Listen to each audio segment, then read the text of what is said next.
हरे कृष्णा। ओम अज्ञानतिमिरन्धस्य ज्ञानञ्जनशलाकया चक्षुरुन्मिलितं येन तस्मै श्रीगुरवे नमः।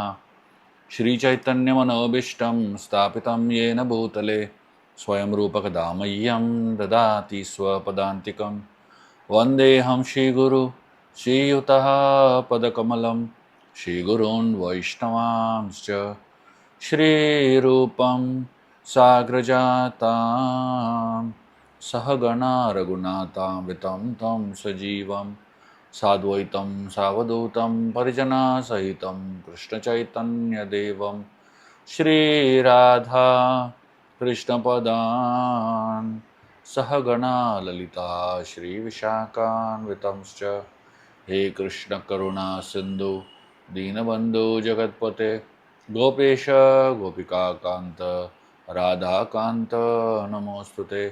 तप्त कांचन गौरांगी राधे वृंदावनेश्वरी वृषभानुसुते देवी प्रणमामि हरिप्रिये। वंशकल्पतरुभ्यश्च कृपा सिन्धुभ्येव च पतितानां पावनेभ्यो वैष्णवेभ्यो नमो नमः। जय श्री कृष्ण चैतन्य प्रभु नित्यानंद श्री अद्वैत गदाधर श्रीवास आदि गौर भक्तवृंद। हरे कृष्णा कृष्ण कृष्णा हरे हरे, हरे राम राम राम हरे हरे। हरे कृष्णा। आप सभी का स्वागत है आज के मॉर्निंग प्रोग्राम में। मैं पहले तो आप सभी को अपना हृदयपूर्वक कृतज्ञ अर्पण करना चाहता हूं कि आप सभी इतने श्रद्धा से और इतने कंसिस्टेंसी के साथ हर रोज़ मॉर्निंग जपा साथ में कर रहे हैं और क्लास सुन रहे हैं और अपना साधना साथ में कर रहे हैं। इतने सारे भक्तों को साथ में हर दिन भक्ति करते हुए देख के, साधना करते हुए देख के मन बहुत प्रसन्न होता है और बहुत प्रेरणा मिलती है कि भक्ति में हम चाहे कितने भी दूर क्यों ना हो, डिस्टेंस वाइज, और अपने अपने घरों में है, अपने अपने प्रांतों में है, लेकिन साथ में आके मॉर्निंग साधना 1.5 घंटा साथ में करते हैं तो उसमें एक अलग ही शक्ति है और अलग ही ऊर्जा है।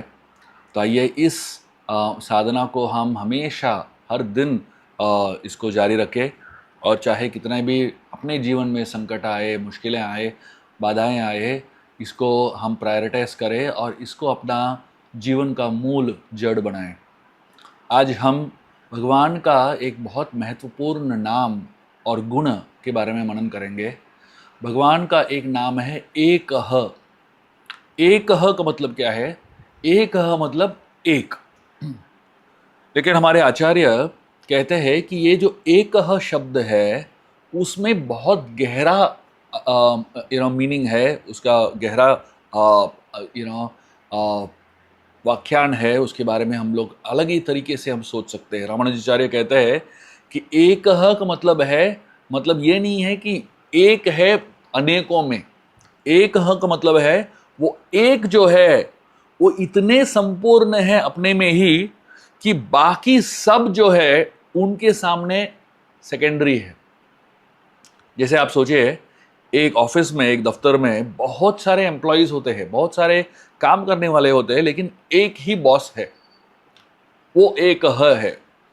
और वो एक व्यक्ति जो है वो अथॉरिटी है और वो कंप्लीटनेस है और वो यूनिकनेस है। वैसे ही क्रिकेट में आप देखोगे, भारत के प्लेयर्स में आप देखोगे तो एक विराट कोहली है तो अलग ही है। बहुत सारे अनेक प्लेयर्स होते हैं लेकिन एक जो है वो अलग है और उसको एक मतलब ही is one among many but that one is incomparable. वो एक व्यक्ति को किसी और के साथ कंपेयर नहीं कर सकते हो। वैसे ही कृष्ण जो है एक है, बट बहुत सारे अनेक भी है वो, लेकिन जो दूसरे अनेक है उनको वो एक से तुलना कर ही नहीं सकते हो। तो ये एक शब्द को हम समझने की कोशिश करेंगे आज एक कहानी के माध्यम से, और अपने जीवन में इस एक शब्द भगवान के इस नाम को कैसे उतार सकते हैं और इसके ऊपर हम कैसे मनन कर सकते हैं उसको समझने की कोशिश करेंगे। एकह का मतलब एक जो किसी और की तुलना के बराबर है ही नहीं। दूसरा है एक हजारों में एक है, और वैसे ही एक जो किसी और के साथ अनमैच्ड है। तो भगवान जो है कृष्ण एक बार द्वारका में थे और अपने दोस्त उद्धव के साथ थे। तो उद्धव जो थे वो भगवान कृष्ण के भाई भी थे, और उनके साथ उनके बंधु भी थे। उसके साथ साथ वो उनके शिष्य भी थे। तो भगवान कृष्ण एक बार उद्धव को ऐसे ही टेस्ट करने के लिए थोड़ा मजाकिया तरीके से, अंदाज से उन्होंने उद्धव को पूछा कि आप मेरे सबसे नज़दीक हो, आप मेरे सबसे निकट दोस्त हो, और आप मेरे सबसे महान भक्त हो। आप मेरे को बताइए, एक एक चीज़ बताइए, क्या आपका मन मुझसे भटकता है क्या, या थोड़े समय के लिए भी कुछ और चीज़ों के बारे में सोचता है, या किसी और के बारे में सोचता है क्या? तो ऐसे कृष्ण ने उद्धव को पूछ लिया। तो उद्धव को थोड़ा सा विस्मित हुआ कि कृष्ण ऐसा ऐसा क्यों पूछ रहे हैं। तो उद्धव कृष्ण को पूछते हैं, अरे आप ऐसा मुझे क्यों पूछ रहे हो? जब से आप मुझे जानते हो, मेरे आंखें जो है आपके अलावा किसी और को देखा ही नहीं। जब से मैं पैदा हुआ हूं, मैं आपको ही देख रहा हूं और किसी को देखा ही नहीं हूं। और मेरा हृदय जो है आपके अलावा और किसी को चाहता ही नहीं है।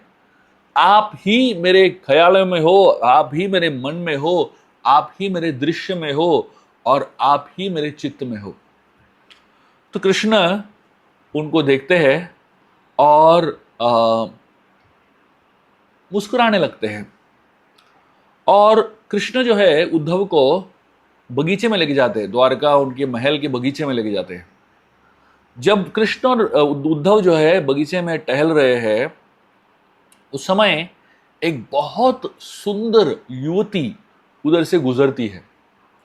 जब ये बहुत ही सुंदर युवती उधर से गुजरती है, उद्धव की आंखें उस युवती की को देखने लगते हैं, और उसका सौंदर्य इतना ज्यादा था कि कुछ क्षणों के लिए उद्धव जो है अपने नेत्र उस सुंदरी से हटा ही नहीं पा रहे थे, और उनका हृदय जो है कृष्ण से दूर चला गया और उस युवती को ही देखने लगा। तो कृष्ण बाजू में खड़े थे, उन्होंने उद्धव को छुआ और कहा, अरे उद्धव, आप तो बोल रहे थे मुझसे मेरे अलावा आप किसी को देखते ही नहीं हो, लेकिन और आप ये बोल रहे थे आपका हृदय जो है मेरे अलावा किसी और के बारे में सोचता ही नहीं है, लेकिन अभी क्या हुआ? मैं अभी देख रहा था आप उस लड़की को ही देख रहे हो कंटिन्यूअसली, मुझे तो देखा ही नहीं कुछ क्षणों के लिए, और आपका हृदय तो मेरे पास था ही नहीं। उद्धव को बहुत बुरा लगा, उसको बहुत शर्मिंदगी की महसूस हुई, और बोलने लगे, हे भगवान मुझे माफ कर दीजिए, मुझे पता नहीं क्या हो गया। जब वो गुजरी हमारे सामने से, मेरे आंखें उसको ही देख रहे थे, और मेरा हृदय जो है बिना जाने आपसे दूर हो गया और उस युवती के पास चला गया। तो उद्धव कहने लगे कृष्ण को, आप मुझे माफ कर दीजिए, मैंने गलती कर दिया, और मेरा जो हृदय है वो दुर्बल हो गया, आप मुझे माफ कर दीजिए। तो कृष्ण ने उद्धव को कहा, आप चिंता मत करो, आपको मालूम है कि क्या हुआ अभी? तो कृष्ण कहते हैं, मैं ही उस युवती के रूप में गया हूं आपके सामने से, मैं ही उस लड़की का रूप ले लिया, और आपको ऐसे ही टेस्ट करने के लिए मैं आपके सामने से गुजरा हूं। आपका चेहरा और आपके आंखें जो है उस युवती को देख रहे थे, लेकिन मुझसे अभिन्न है वो युवती, और इसलिए आप उसको जब देख रहे थे, आप मुझे ही उसमें देख रहे थे। आपका चित्त जो है कोई साधारण स्त्री से आकर्षित नहीं हुआ, ये मेरा ही सौंदर्य उस स्त्री में आपको दिख रहा था। उद्धव बहुत ही विस्मित हो गए, वो सोचने लगे कि उनका पतन हो गया, लेकिन यहाँ पे कृष्ण बता रहे हैं कि उस युवती में भी वही है, कृष्ण ही है। तो कृष्ण हमें याद दिलाते हैं कि इस दुनिया में अगर कोई भी चीज़ सुंदर है, वो भगवान का ही अंश है। इस दुनिया में कोई भी चीज़ जो है बहुत अद्भुत है, वो भगवान का ही अंश है। और जब हम ये विचार के साथ इस जीवन को जिए, चाहे हमें विश्व का सबसे सुंदर चीज़ भी दिख जाए, हमें उसमें भी कृष्ण दिखेंगे। और हमें विश्व का सबसे कीमती चीज़ भी मिल जाए, उसमें भी हमको कृष्ण ही दिखेंगे। इसलिए कृष्ण को एक कहा जाता है। जैसे टेक्नोलॉजी आगे बढ़ता है, पहले ब्लैक एंड वाइट टीवी होते थे, उसके बाद कलर टीवी आने लगे, अभी एलईडी टीवी आ गए, स्मार्ट टीवी आ गए। तो हम एवोल्यूशन के, टेक्नोलॉजिकल एवोल्यूशन के साथ आगे बढ़ते जा रहे हैं। लेकिन जब भगवान के संपर्क में एक बार आ जाता है व्यक्ति, एक बार कृष्ण के संपर्क में आ जाता है, वहीं पे अटक जाता है। टेक्नोलॉजी चाहे आगे बढ़ते जाए, लेकिन हमारा चित्त जो है वहीं पे अटक जाता है। चाहे बाह्य दुनिया कितना भी बदल जाए, लेकिन हमारा अंदरूनी दुनिया जो है वही का वही रहता है। 40 साल 50 साल भी गुजर जाए, फिर भी फर्क नहीं पड़ेगा। हमारा चित्त जो है एकाग्र होके भगवान कृष्ण के ऊपर ही ध्यान रहेगा और भगवान कृष्ण के ऊपर ही मनन करता रहेगा। और जब हम इस सोच और इस विचार के साथ अपना जीवन को जीते हैं, तब हम भगवान को एक समझते हैं और उनको हर जगह हम प्राप्त करने की कोशिश करते हैं। बहुत बार हमको लगता है हमारे पास कृष्ण है ही नहीं, लेकिन ऐसा नहीं है। भगवान कृष्ण हमारे पास है और हर जगह हमको भगवान कृष्ण का सौंदर्य, भगवान कृष्ण का शक्ति, भगवान कृष्ण का प्रेजेंस दिख सकता है, अगर हम इस दृष्टि से देखें तो। चांडक्य उपनिषद कहता है कि एक बार हमारा मन जो है भगवान कृष्ण को के ऊपर लीन हो जाए, तो वो मन जो है किसी और से सेटिस्फाई हो ही नहीं सकता। जैसे भगवान उद्धव का हृदय जो है कुछ क्षणों के लिए भगवान कृष्ण से हट गया, लेकिन भगवान कृष्ण ने उसको बताया, जब हटा भी वो मेरा ही रूप है, मेरा ही सौंदर्य है और मैं ही हूं। तो इसलिए भगवान को एक कहा जाता है। एक बार वो हृदय एक भक्त के हृदय में चले गए, भक्त जो है कहीं पे भी देखेगा भगवान को ही देखेगा। भक्त जो है बहुत सुंदर फूल देखता है, तो भक्त पहले सोचता है, अरे ये फूल को भगवान को अर्पण करे तो कैसा लगेगा। तो भक्त कोई अच्छे फल देखेगा, बहुत स्वादिष्ट आम के फल देखेगा, तो भक्त पहले सोचेगा ये मेरे भगवान को ऑफर करूं तो कैसा उनको महसूस होगा। भक्त जो है कोई बहुत ही सुंदर स्थान पे जाएगा, तो वहां पे भी उसको भगवान का ही रूप, विश्वरूप, भगवान का ही गुण, भगवान की ही लीलाएं दिखेंगे। जैसे श्रील प्रभुपाद जी जब एक बार एक बगीचे में बैठे हुए थे, तो कुछ भक्त आए और उनको बोलने लगे, प्रभुपाद आपके लिए हम आसन लेके आए। प्रभुपाद ने कहा, आसन की जरूरत ही नहीं है, क्योंकि मैं कृष्ण की गोद में बैठा हुआ हूँ। बहुत ही सुंदर बगीचा था। तो भक्तों को सुंदर बगीचा दिख रहा था, लेकिन प्रभुपाद जी को कृष्ण का गोद दिख रहा था।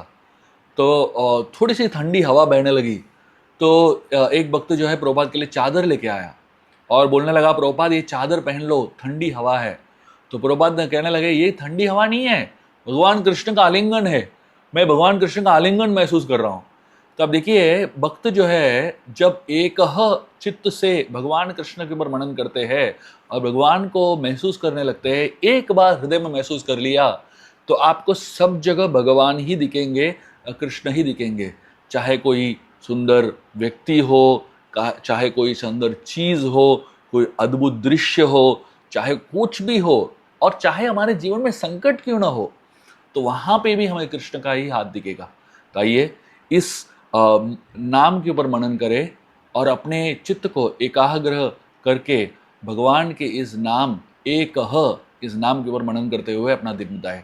बहुत बहुत धन्यवाद। हरे कृष्णा।